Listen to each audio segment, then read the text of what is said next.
Hi everyone. अगर आप उन लोगों में से हो जो अभी तक अपने डिजायर्ड जॉब को मैनिफेस्ट नहीं कर पाए हैं, then this video is completely for you. आज की इस वीडियो में मैं आपको सिर्फ 5 सिंपल स्टेप्स ऐसे बताने वाली हूँ जिसको यूज़ करके you can directly attract your desired job with in very short period of time. सबसे पहले पॉइंट पे आते हैं। पहला पॉइंट वो है क्लैरिटी, एक क्लियर कट आइडिया कि आपको क्या चाहिए।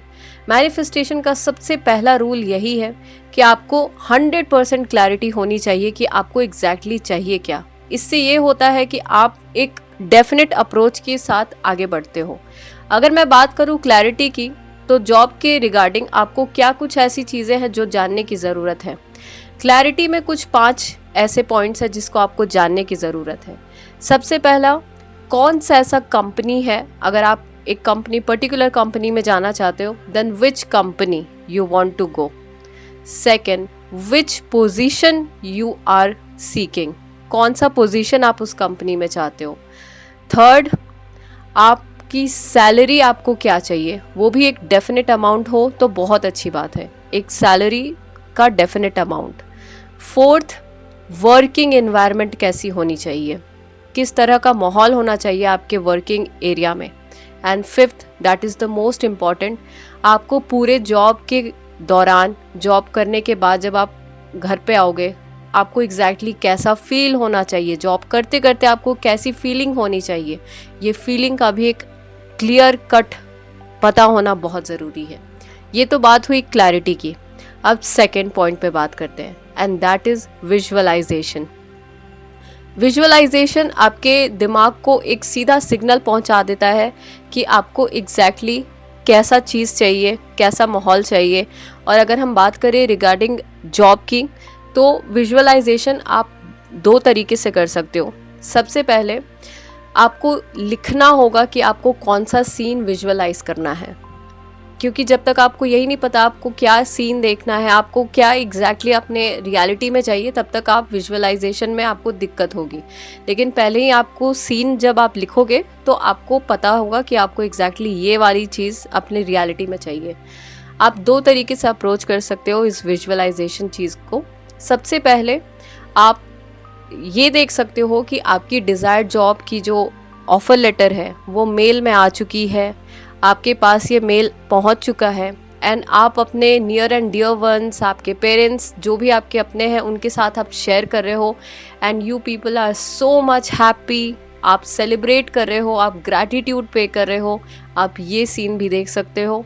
या फिर दूसरा, आप एक स्टेप अहेड जा कर के देख सकते हो, और वो ये है, आप ये देख सकते हो कि आपका दिन कैसे स्टार्ट होगा और कैसे एंड होगा जब आप एम्प्लॉयड हो, जब आप अपने डिज़ायर्ड जॉब की तरफ जा रहे हो, तो आपका दिन सुबह से लेकर रात तक कैसा होने वाला है। वो कंप्लीट एक सीन को पहले लिखो, उसके बाद उसको विजुअलाइज करो। जितना ज़्यादा क्लैरिटी होगी, जितना ज़्यादा उसमें आपको पता होगा कि आपको यही सीन चाहिए, आपको यही रियलिटी में एक्सपीरियंस करना है, उतना ज़्यादा अच्छा एक्सपीरियंस होगा विजुअलाइजेशन में। कोशिश करो कि आप अपने 5 सेंसेस को यूज़ करो अपने विजुअलाइजेशन में, ये सबसे बेस्ट तरीका होता है। विजुअलाइजेशन के लिए एक प्रो टिप लास्ट में यही है कि आपको फीलिंग को मोस्ट इम्पॉर्टेंट इंक्लूड करना है। विजुअलाइजेशन प्रोसेस तब तक कंप्लीट नहीं है जब तक आप वो फीलिंग उसमें नहीं ला रहे हो। सो कोशिश करो, कोशिश नहीं, इनफैक्ट यही इम्प्लीमेंट करो कि जब आप सीन देख रहे हो तो आप कितने खुशी में हो, आप कितना ज़्यादा ग्रैटिट्यूड फील कर रहे हो, आप कितने एक्साइटेड हो, आप कितना ज़्यादा जॉयफुल फील कर रहे हो, आपके साथ आपके जो लोग हैं वो कितना ज़्यादा खुश हैं। सो ये हैप्पी इमोशंस और ग्रैटिट्यूड इमोशंस, इसको फील करना एक्सट्रीमली ज़रूरी है। ये तो बात हुआ सेकेंड पॉइंट विजुअलाइजेशन के बारे में। अब बात आती है third point, and that is your alignment work. देखिए, अब्राहम हिक्स ये बहुत बार साफ साफ एक चीज़ कहती हैं कि जब तक आप कोई भी एक्शन बिना अलाइनमेंट के लोगे, मतलब कि आपका एक नेगेटिव स्टेट ऑफ इमोशन है और आप वहाँ से सिर्फ एक्शन पे एक्शन लिए जा रहे हो, हसल कर रहे हो, लेकिन उस हसल से कुछ भी हासिल नहीं हो रहा है, तो वो ऑब्वियसली एक मिस अलाइनमेंट वाला एक्शन है। लेकिन जब आप अपने आप को अलाइनमेंट में लाते हो और वहाँ से एक इंस्पायर्ड एक्शन पे काम करते हो, वो गारंटीड आपको सक्सेस की तरफ लेकर के जाता है। इसीलिए अलाइनमेंट बहुत ज़रूरी है। अलाइनमेंट में आने के लिए आप क्या कुछ ऐसी चीज़ें कर सकते हो? सबसे पहले अपने बिलीफ सिस्टम पे काम करना। बिलीफ सिस्टम पे काम करना क्यों ज़रूरी है? बिलीफ सिस्टम पे काम करने का एंड गोल बेसिकली 2-3 ही है। सबसे पहले तो आपको वर्दीनेस की फीलिंग क्रिएट करना, डिज़र्विंग फील करना। आप सब कुछ कर रहे हो लेकिन अंदर में आपके ये फीलिंग है कि आप डिज़र्व ही नहीं करते, आप वर्दी ही नहीं हो, आप इस जॉब के लायक ही नहीं हो, या आपको ऐसा फीलिंग हो रहा है कि आपको ये कंपनी चूज़ ही क्यों करेगी। बिलीफ सिस्टम का काम ये भी है कि आपके सेल्फ कॉन्सेप्ट को वो बहुत ज़्यादा स्ट्रॉन्ग करता है। इमेजिन अगर आप कंपनी बहुत अच्छी ढूंढ रहे हो लेकिन आपके अंदर ये फीलिंग्स है अपने प्रति कि आप you feel about your self you are not good enough, you feel कि आप शायद आप में वो कैपेबिलिटी नहीं है, आप में वो स्किल नहीं है, आप में वो ताकत नहीं है, एंड वो कंपनी आपको क्यों ही चूज़ करेगी। तो आप देख रहे हो आप खुद फीलिंग क्या क्रिएट करके रखे हो खुद के लिए, बहुत ही नेगेटिव। इसीलिए बिलीफ सिस्टम पे काम करना बहुत ज़रूरी है। बिलीफ सिस्टम पे काम करने के लिए जितने भी लिमिटिंग बिलीफ है, जितने भी नेगेटिव बिलीफ है जो आपको आपके जॉब से दूर ले जा रहे हैं, उन सबको नोट डाउन करो एंड उसको आज ही लाइफ से जाने दो और उसको एक पॉजिटिव और एक सपोर्टिव बिलीव के साथ रखो जो आपको आपके जॉब तक आपको पहुंचाएंगे। सो वो सारे बिलीफ सिस्टम पे काम करना बहुत ज़रूरी है। अपने सेल्फ कॉन्सेप्ट पे काम करना बहुत बहुत ज़रूरी है, खास करके जॉब के रिगार्डिंग। सेकेंड थिंग आप अलाइनमेंट में क्या कर सकते हो वो है आप अपने आप को वर्क जॉब के अनुसार वाइब्रेशनली अलाइन कर सकते हो। इसका क्या मतलब है? मतलब ये है कि इस जॉब के लिए आपको किस तरह का मेंटल एटीट्यूड चाहिए, किस तरीके का फिजिकली एटीट्यूड चाहिए, इमोशनल एटीट्यूड चाहिए, और मोस्ट इम्पॉर्टेंट इस काम के लिए आपको किस तरीके का स्किल सेट होना ज़रूरी है।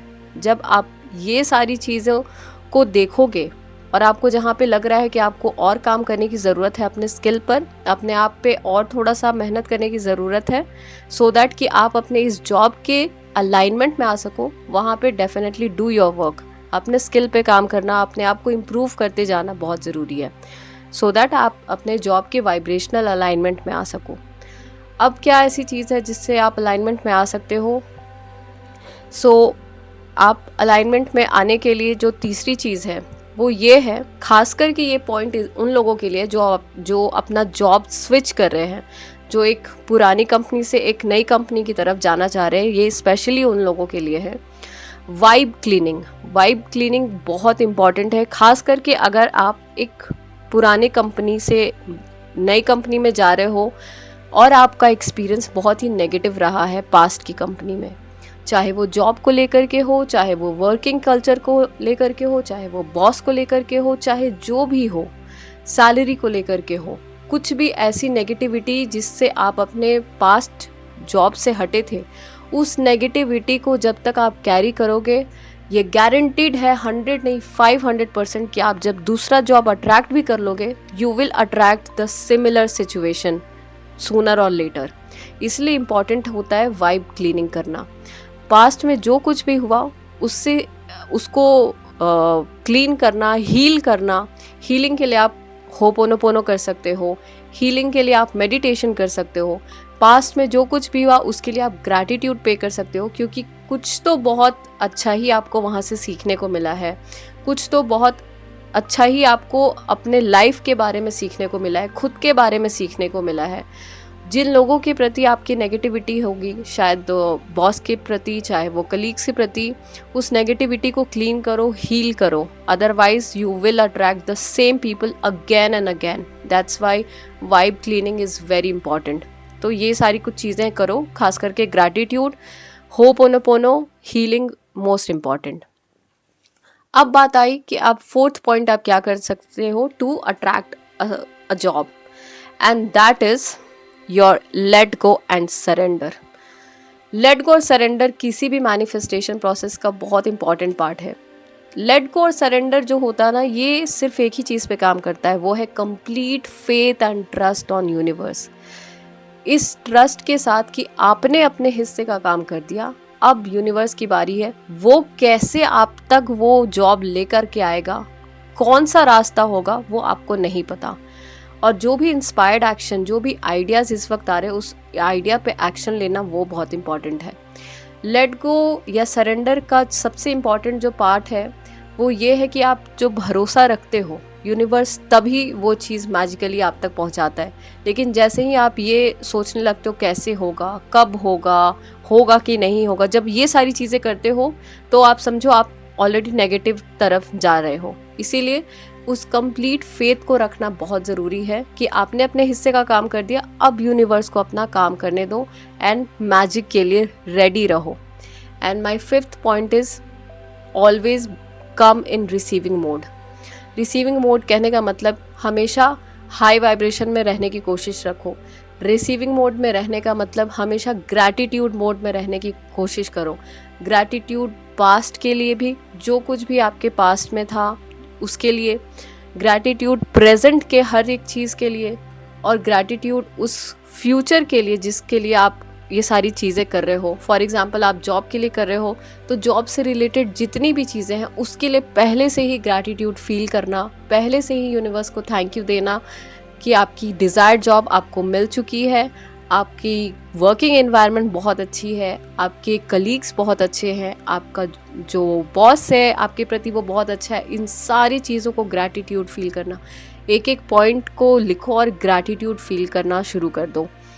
और रिसीविंग मोड में रहने का मतलब है अलाइनमेंट में हमेशा रहना, एंड जब तक आपके पास वो जॉब नहीं है तब तक ऐसा हमेशा हाई वाइब्रेशन वाली फीलिंग को बरकरार रखना। जब आप ये 5 स्टेप्स करते रहते हो, आप एक दिन डेफिनेटली बहुत ही जल्दी आप अपने डिज़ायर्ड जॉब को अट्रैक्ट कर लोगे। So with that hope, taking a note कि अगर आपको इस पूरे पॉइंट में से कुछ भी पॉइंट अच्छा लगा होगा, then do let me know through your comments. Till then take care, bye bye.